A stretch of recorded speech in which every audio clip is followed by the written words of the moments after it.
Thank you everyone for joining us for our Hanauma Bay Education Program, Hanauma Talks. My name is Gavin Iwai. I am the Outreach Program Coordinator for the Hanauma Bay Education Program for Thursday, October 29th.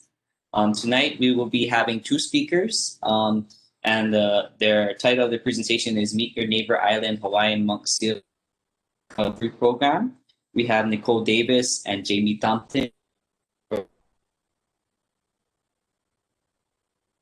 Going to be pre-recorded. Their presentations are pre-recorded, so please keep all your questions till the end. If you guys do have a question during the presentations, you guys are welcome to put it in the chat, and we'll assess it during the 15-minute question and answer period at the end. So, and just please remember to keep your video off, as well as your mics, so that we don't have any disturbance during the presentations. So without further ado, I'm going to start the videos and enjoy.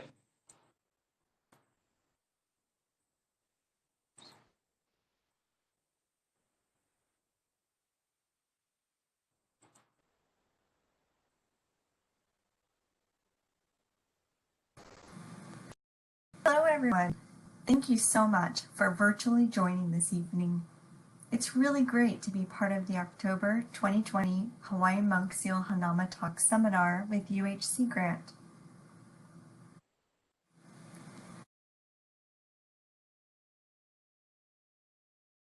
My name is Nicole Davis, and I am the Maui Nui Marine Mammal Response Coordinator for the NOAA Fisheries Pacific Islands Regional Office. If you've seen the previous monk seal talks this month, you've gotten to know our monk seal research side of the NOAA Fisheries House, and tonight you're going to hear from the monk seal management side of the house.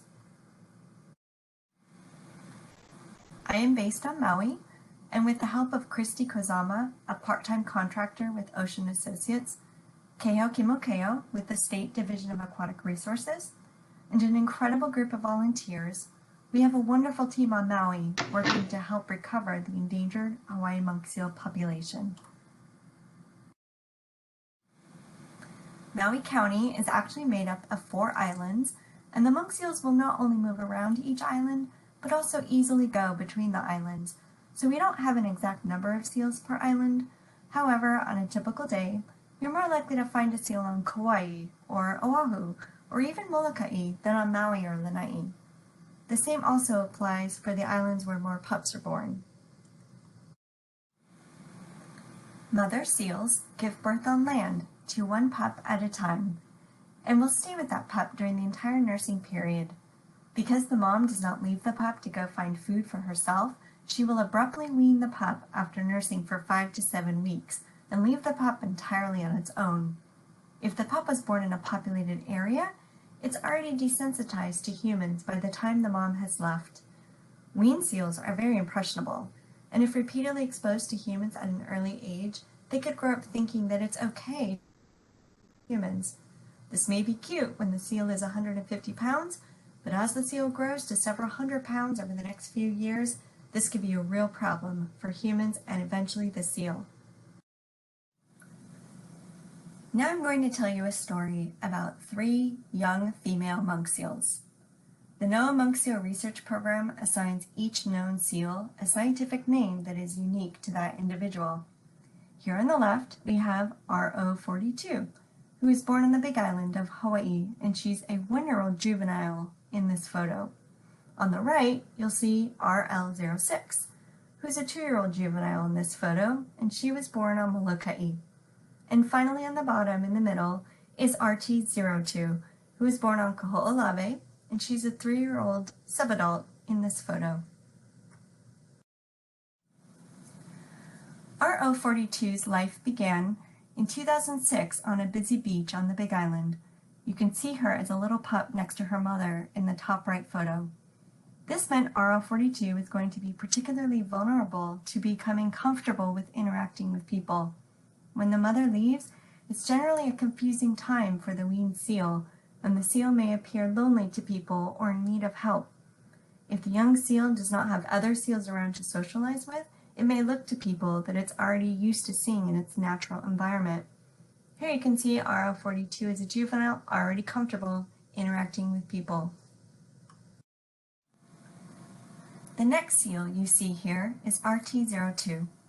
She was born on Kaho'olawe in 2010 and then showed up on Maui as a juvenile. Seals are quick learners and, similar to dogs, they can learn behaviors, both positive and negative, by making associations. Provisioning or providing food to the animal is the quickest way to change the animal's behavior and will be able to seek humans for food. In this case, with RT02, she was fed by people on Maui, and as she spent more time around people in the water, she was able to interact with swimmers and divers and also pursued spearfishers for their catch. And finally, here is RL06, who was born on Molokai in 2012 and came to Maui as a juvenile. Monk seals are wild animals and are naturally cautious around people in the water. At some point, RL06 met up with RT02 on Maui, and she too was rewarded with food and started to become habituated or conditioned to seeking people out for food. Interacting or playing with the seal can make the situation even worse, so it's best for all swimmers and divers to keep their distance and ignore seals that approach them. In this case, however, there were plenty of people that chose to interact with RL06. Also, you can see in the top right photo that RL06 got a piercing in the corner of her mouth. Thankfully, that hook fell out on its own after a couple weeks. As the monk seal researchers and managers were receiving reports of these different seals interacting with people, we worked hard to gather as much information and documentation as possible to fully understand what exactly was happening in each case and figure out how to manage the situation. The first step was an outreach campaign that involved spreading the information to all ocean users about our concern for each seal. We also explained that while it's easy to see the seal's behavior as playful, and there might be a temptation to feed these young seals, make eye contact with them, or even swim near them, that can quickly lead to a long-term problem for both seals and humans. Unfortunately, the human-seal interactions continued in each case. The bottom photo is actually RO42 on Lanai when she thought she joined someone's campsite. If you remember, RO42 was from the Big Island, and that's where she was interacting with people. The NOAA monk seal program had actually relocated to encourage her to find other seals to play with and to stay away from people. However, RO42 had different plans that involved coming to Maui for a while and then camping out on Lanai. We then wrapped up the outreach campaign and really stressed the importance of not feeding the seal and also reporting every interaction with the seal. Generally, we don't hear about things that are happening until well after the fact. Timely reporting of seal interactions allows NOAA managers to make timely and effective decisions to best manage a particular seal. As time passed, the young seals had lost their wariness of humans and lost their wild tendencies. They were now putting themselves directly in harm's way. Having become accustomed to humans during their impressionable younger years, these young female seals are now mistaking humans for a playdate, and playful seals can be rough. Encounters in water can lead to seals wanting to swim and even play with humans. They can pull a person underwater, pursue and block a person from leaving the water, and even nip at someone. As reports started coming into us of the seal pursuing people in the water and blocking people from exiting the water, we ramped up the outreach even more. Included posting warning signs. Here you see RT02 and RL06 focusing more on the humans in the water off Maui than on each other. Playful seals like to throw their weight around, use their mouths, pull each other underwater, and block each other from getting out of the water. And that's exactly what these seals were doing with the people that chose to swim with them. RL06 is actually the seal that nipped at someone's arm hard enough to leave the mark you see in the photo. This is the point when we refer to the seal as a problem seal, posing a safety risk to itself and to humans. Ultimately, public safety comes first. When a seal becomes too much to handle because people have made the choice to play with and feed the seal over time, then managers are forced to make difficult decisions. When a seal behaves aggressively, such as biting people or preventing swimmers from swimming or surfacing, NOAA Fisheries and partner must respond to remove this threat to human safety. The end result is relocating a problem seal away from areas with lots of human activity. In the tale of our young female seals, 3-year-old RO42 and 2-year-old RL06 were both relocated to the northwestern coast. This poses a risk to the overall recovery of the Hawaiian monk seal species, as transporting a seal from its preferred habitat can severely hurt its chances of survival. For one thing, the seal is now in an unfamiliar place, far away from its former habitat, and it also may not have properly learned how to hunt on its own because it became accustomed to depending on people for food. Furthermore, these relocations were financially costly and required complex coordination between federal, state, and local agencies. This exhausted resources and time that could have been spent on other critical conservation activities. RT02 was also going to be relocated to the Northwest Hawaiian Islands, but she disappeared. Sadly, all 3 of these females that were born in the main Hawaiian Islands and that were supposed to grow and have their own future pups to keep the population going never had that chance. None of them survived to adulthood.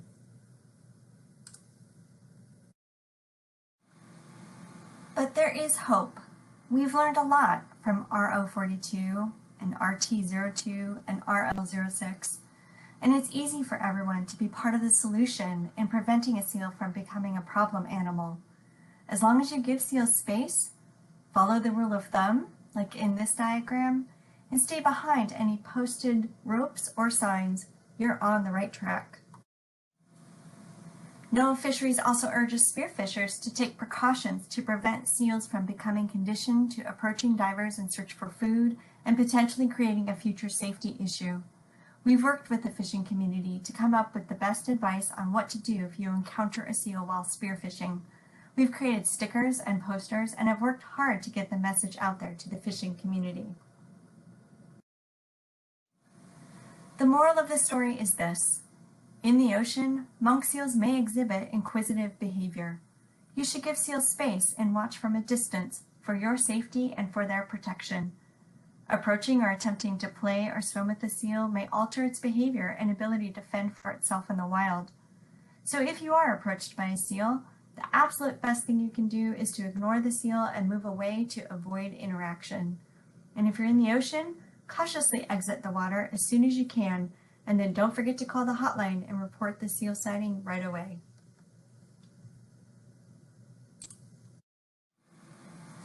I'd like to acknowledge our NOAA Fisheries Hawaiian Monk Seal Research Program and thank all of our partners, stakeholders, volunteers, and a big thanks to all of you for taking the time to listen to this presentation. I'm happy to answer questions if there's time.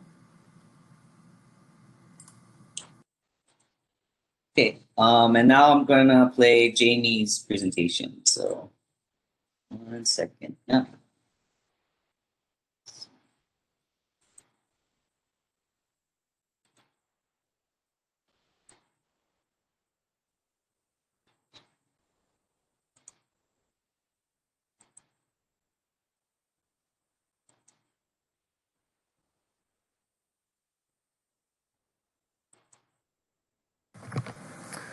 Aloha, this is Jamie Thomton, and I work for NOAA Fisheries in the Pacific Islands Regional Office within the Protected Resources Division, which is the management side of NOAA Fisheries. I work specifically on Kauai and focus on marine mammal and turtle strandings for Kauai and Niihau. One of the main things the Kauai program focuses on is coordinating activities in the monk seal recovery plan.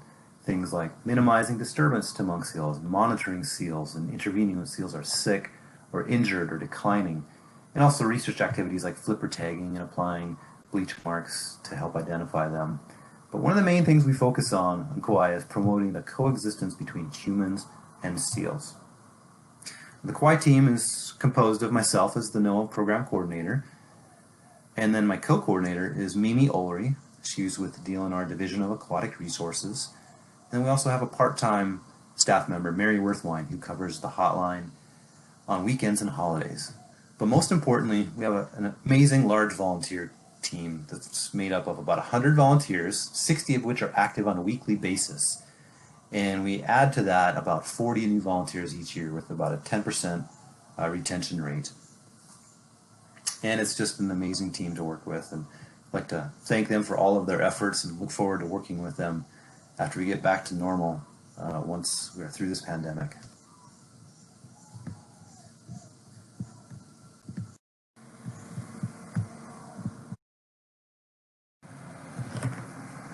As you all know, the Hawaiian monk seal is the only seal or sea lion species found in Hawaii, and over the past 50 years, monk seals have been slowly repopulating the main Hawaiian Islands, beginning first with an increase in numbers of seals seen on Niihau in the 1970s.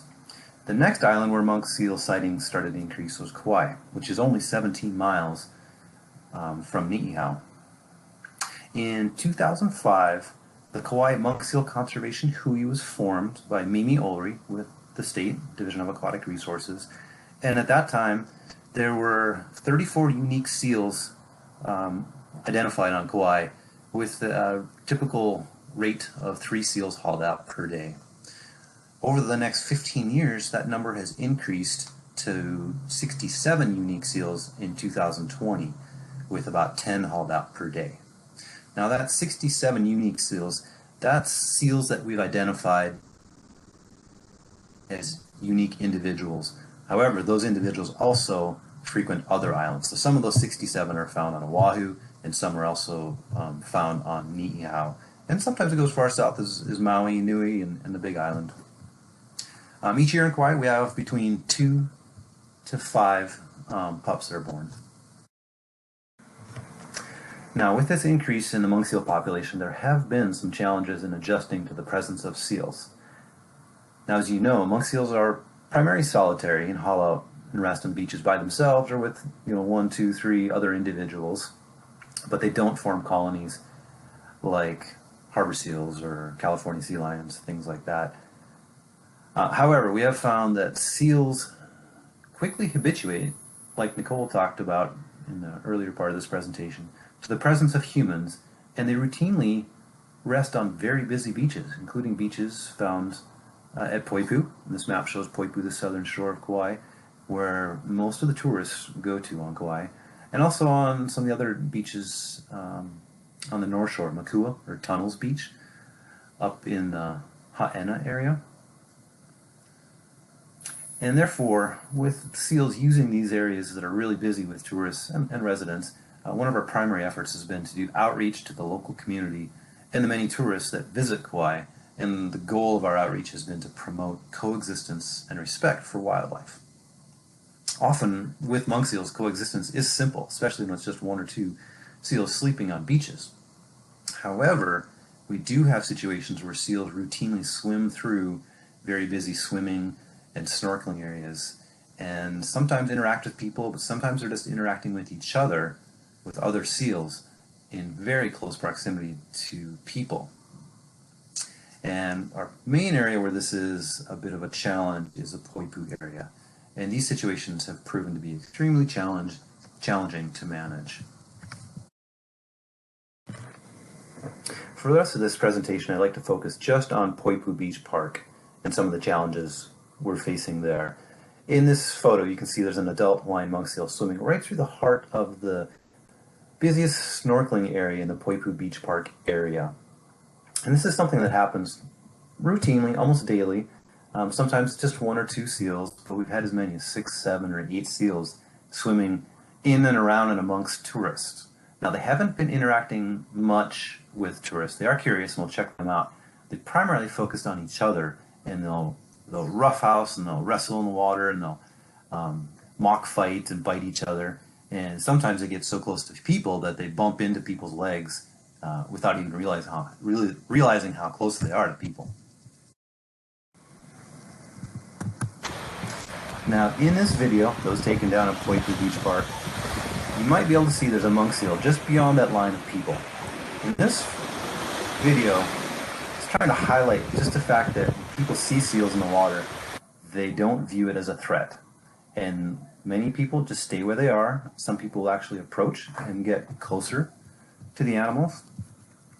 Unfortunately, this isn't much of an issue with monk seals. As you know, monk seals are not an aggressive species, much like other seal species. They might be curious, but you have to remember they're large and powerful. And we like to point out to people on the beach that these are, in fact, 400-pound carnivores. Usually seals will just briefly watch the people and then swim away. However, some animals will become conditioned to seek out interactions with people, just like Nicole talked about previously. And then they become nuisance animals. This is another photo that we took down at the Poipu Beach Park, and in the yellow circle you see there's an adult male monk seal swimming right along through the shoreline. And this doesn't usually prove to be much of a problem. The seals typically just swim through, might be curious, and move on. And it's not a dangerous situation for the swimmers. I do want to point out that there are several situations where monk seals can be dangerous. And most dangerous of all is when you encounter a mom with its pup. And moms are extremely aggressive, and if you get too close, they will chase you and try to bite you. And they have bitten several people seriously, primarily when they're swimming too close. So if you come to a beach where a mom and pup are together, which you will know because we post extensive signage, and the good news is monk seal moms and pups remain on the natal beach together for around 6 weeks. So we know where moms and pups are and we can alert people. But if you come to one of these beaches, we recommend you do not swim. Do not swim at a beach with a mother and pup and maintain a distance of 150 feet. Now, a couple other situations where a normal curious monk seal might become a little more aggressive is if you try to corner them or if you try to touch them. Now, many people try to touch or pet a sleeping seal on the beach. Typically what happens is the seal will rear up, roll over, it might vocalize or lunge a bit or try to snap at a person, and then they immediately flip over and flee. If you encounter seals in the water that are swimming by, typically not a threat, and what we recommend is you either remain motionless or slowly swim away and just enjoy the moment. Typically the seal will pass by, might look at you, and then move along. Now what happens when monk seals haul out in places that are unsuitable, places that aren't safe for them or safe for humans?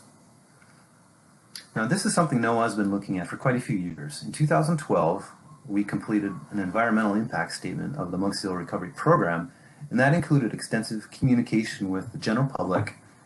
And one of the many results from that process was an agreement that NOAA and the state, through Division of Aquatic Resources, would actively manage monk seals in places that were unsuitable to both humans and seals, places like boat ramps, beach roads like this. And we committed to developing and testing techniques to modify seal behaviors, such as routinely hauling out in these unsuitable places.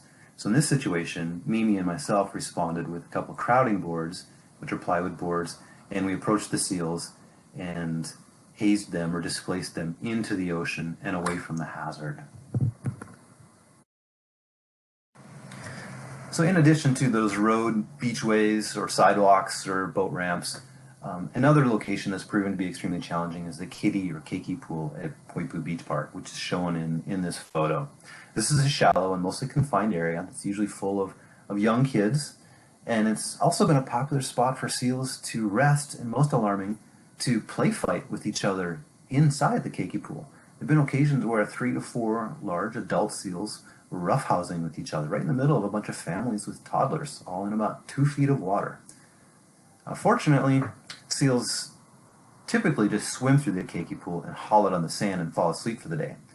But even this presents our program with another challenge, because all day long we have young kids trying to approach the seals, walking under our ropes to pet it.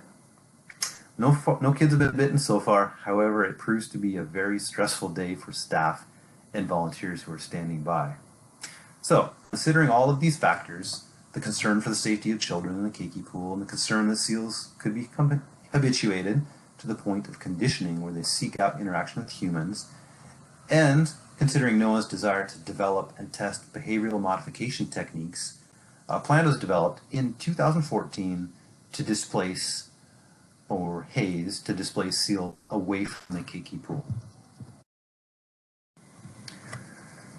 So what this plan entails is actively displacing seals that are either in the Keiki pool swimming or haul out on the sand.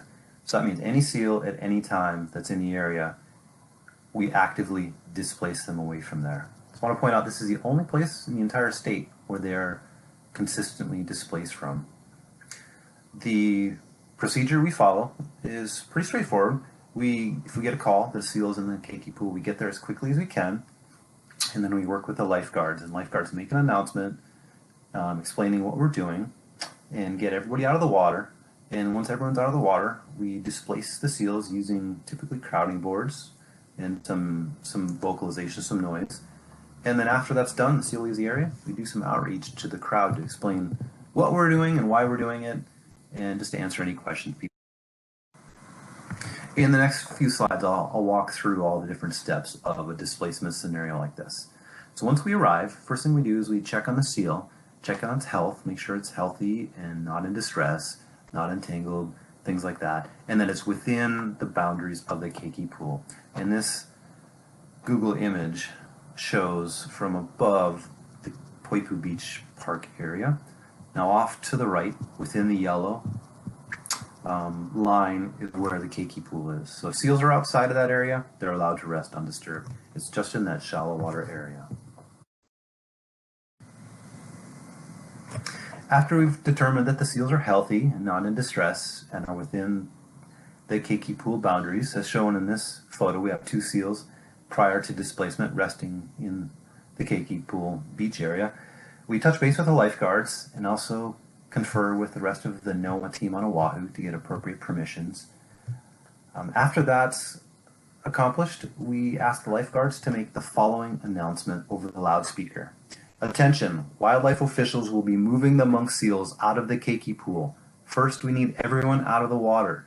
The reason for disturbing the seals is to ensure the safety of small children and to keep the seals wild. We will announce when it is in the water. So we found this announcement, this scripted announcement, to be very helpful. Really explains what we're doing, why we're doing it, and alleviates quite a bit of crowd confusion.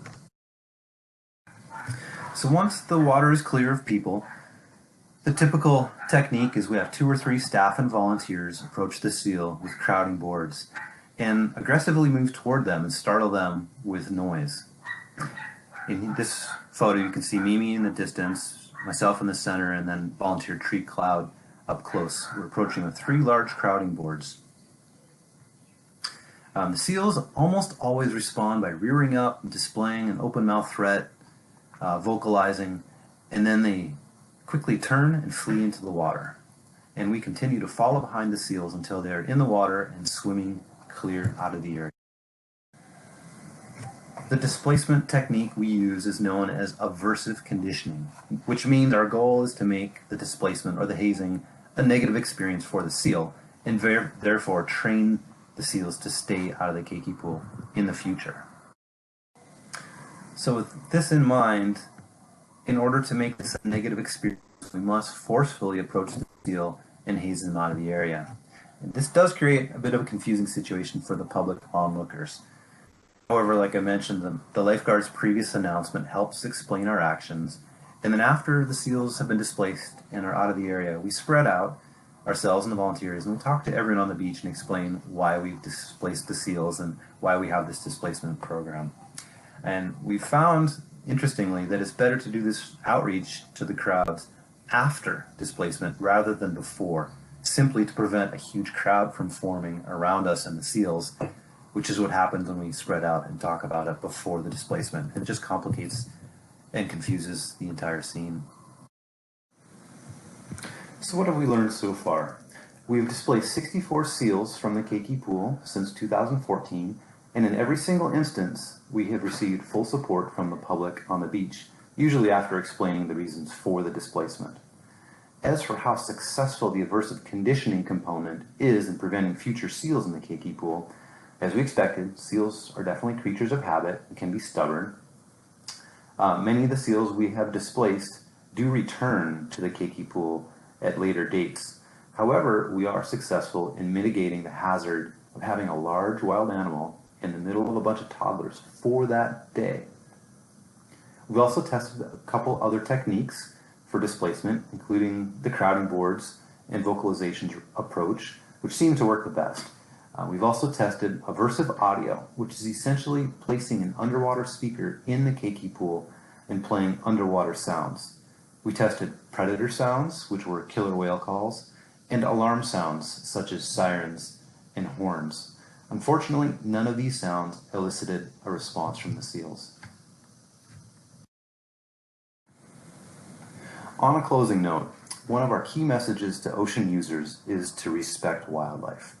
This photo, which was taken on Kauai and posted on social media, shows the risks of not doing so.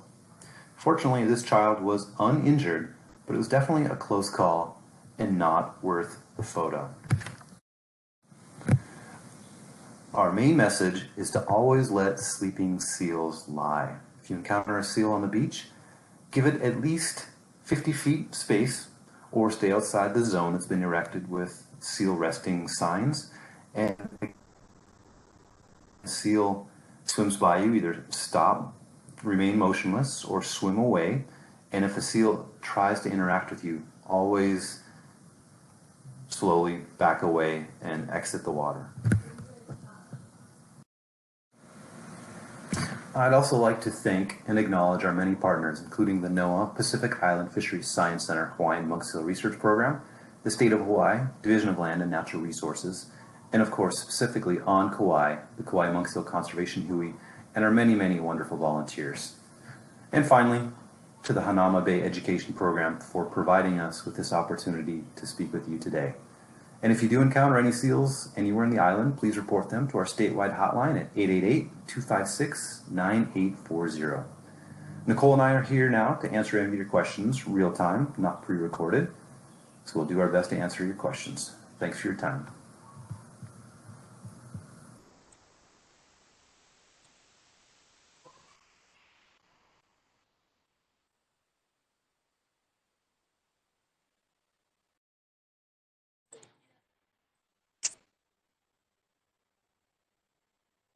And Jamie, one on. We can open it up for any questions. If you guys have any questions, please turn your mic on or your video, or you can type in the chat room as well. So we'll leave the floor open. Anybody have any questions? You go ask it. I have a question. Okay. Do you hear me? Can you hear me? Yeah. Hi, it's Leilani. I have some family members that are spearfishers, and they have friends that are also, and they also fish. I was just wondering, short of stopping the spearfishing and or trying to protect your catch, if there's a monk seal that approaches, is there any other good method to kind of deter them from approaching you? Yeah, I can answer that. Hi, Leilani. We actually have, as I mentioned, we have these materials that we developed, and we have these cool stickers that could go on the dive floats that the spear fishermen can have out there with them. So I think the best thing we can do, I'd love to provide you that information that you can share. We've also posted information on social media. There's a Spear Fisherman Facebook group and forum. That information is there as well. But yeah, I would love it if you can send me an email, and we can make sure to provide some information that you can share with your spear fisherman friends, spear fishers. Yeah. Okay. I will do that. Great. Thanks. Thank you. Yeah, this is Jamie. I turned my video on. I don't know if you guys can see me. Can't see you, Gavin. Yeah, I can see you. But okay, great. Hi, everybody. I've got a question here from Christy Kazama in the chat. It says, Jamie, when displacing seals from the Keiki pool and Poipu, do you displace them from the water or just from the sand? And if you do displace them from the water, what methods do you use? Yes, that does pose different challenges. We do displace when they're in the water and when they're on the sand. When they're in the water, it depends on the depth of the water. The Keiki pool depth changes as sand shifts seasonally. and then also with tides. So our general rule is if it's knee deep or shallower, we feel pretty safe in the water with crowding boards. But once it gets deeper than knee deep, the seals they kind of have the advantage in the water like that. So that's sort of what we do, and we just approach with crowding boards and startle them out of the area. Anybody else got any questions? Hi, Jamie and Nicole. I've got a question. Thanks for your presentation. Jamie, my question is about Poipu haulouts, and maybe you don't have an answer to this since you don't have a lot of volunteers now, but I was just curious if the numbers had changed at all since you've probably had less tourism down at Poipu, if you've had more haulouts, less haulouts, or anything noticeable. Thanks. Hey, Cody, good to see you on here. Yeah, it's a good question. It's really a bit of an unknown since we haven't been down there and reporting has dropped off quite a bit. But it's decreased in the number of seals down there. And we've looked into that a little bit. And some of the regular Poipu seals that you're familiar with, they've moved on to Oahu. I guess they're following you over there. So there's like 3 or 4 that we were always dealing with at Poipu that are now on Oahu most of the time. And a couple of the others have moved here and there.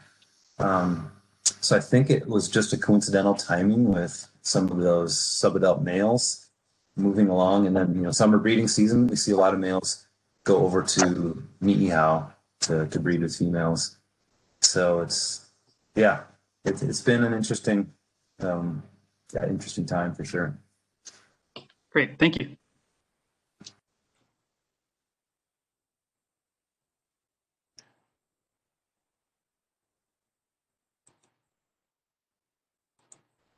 Anybody else got any questions? And if you guys need to contact Jamie them, just to say on the side, in the chat too as well. I can address Joe's question. Joe's one of the volunteers at the Kauai Team. He's sad to hear about the recent death of the seal in Anahola, asking about any progress in finding the person. The NOAA Office of Law Enforcement and then the DOCARE, the state game wardens, it's an active investigation. And because of that, we can't share any information at this time.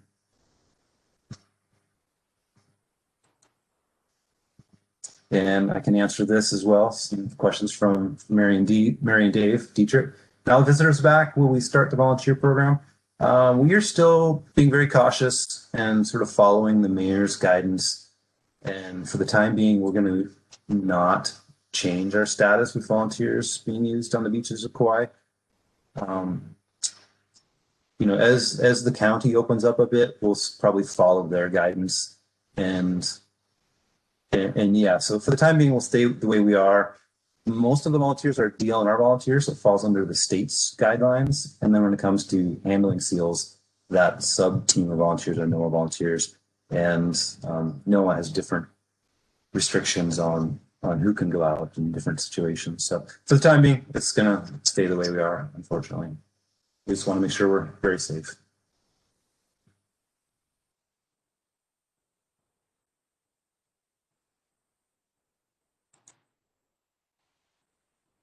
I got a question. So, since, like with the pandemic and everything, do they restrict number of people at the certain beaches for both of you? Or is it just kind of people, up to their own standards, like 5 people here? You know how we have on Oahu? Just wondering. Do you mean as far as the public goes, or yes, for the public? us Yeah, the as public. Yeah. I think that has varied. Just sort of, the Maui County Mayor has sort of adjusted depending on what's happening with the numbers. So it's gone from nobody allowed on the beach to no groups of 10, no big tents to So it's similar it's to varied. Oahu. Yeah, similar to Oahu. Yeah. Okay. Yeah, exactly. Yeah, I can speak to Kauai as best I understand. Cat wants out of the room here. So it's changed quite a bit. Currently, you're allowed to be on the beach as long as you're 6 feet away from other folks. And if you're within 6 feet, you would be masked. And, you know, that keeps changing with time. But that's what it currently is. Cool. Thanks. Anybody else got any questions? 20. Looking through the chat. Hi, Nicole. This is Heather. I'm in Kauai. I was wondering about the females that you had to move. Have you followed up with them? Do you know how they're doing now?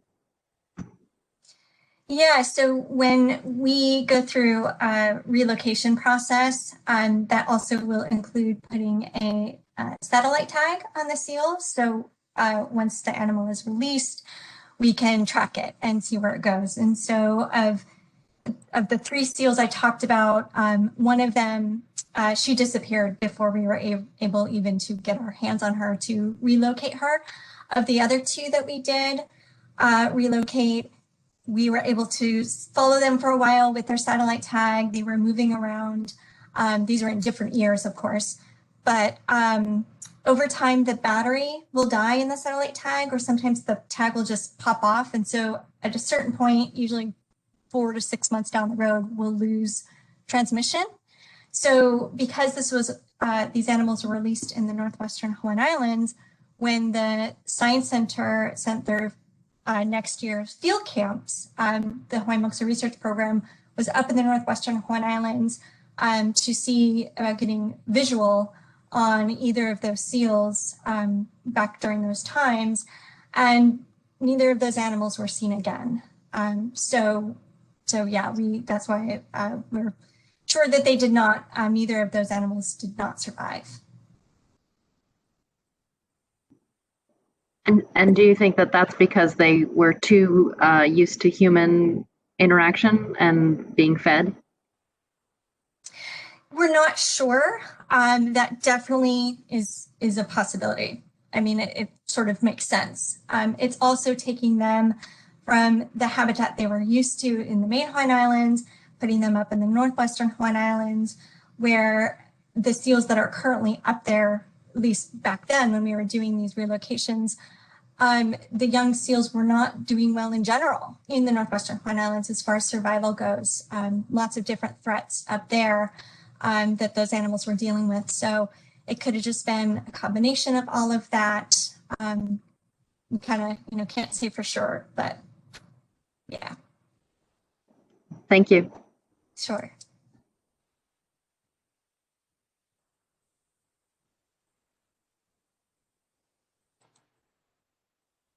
Anybody else have any questions?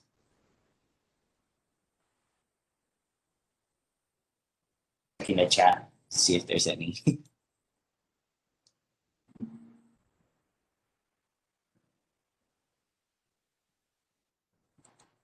Sounds like you guys answered everybody's questions.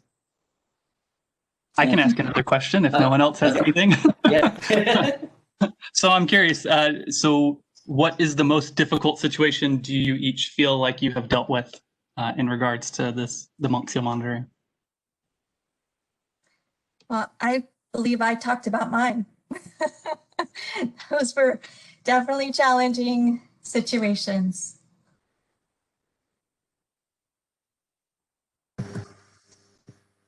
Yeah, Cody, good question. We've got Mimi on the call here too. So it's been quite a few different situations, haven't there? I guess usually, and you've been part of, we're successful, and especially if the seal's hooked, our team is really experienced and solid at getting there and saving the animal. There's just been a few situations where the entanglement or the hooking was so severe it was fatal and we couldn't help. And I'd say that's, yeah, because most of the time you feel like you're making a pretty big difference, but there's times when you try and you just, it's just beyond what we can handle or or help with. So I'd say those are probably some of the most challenging.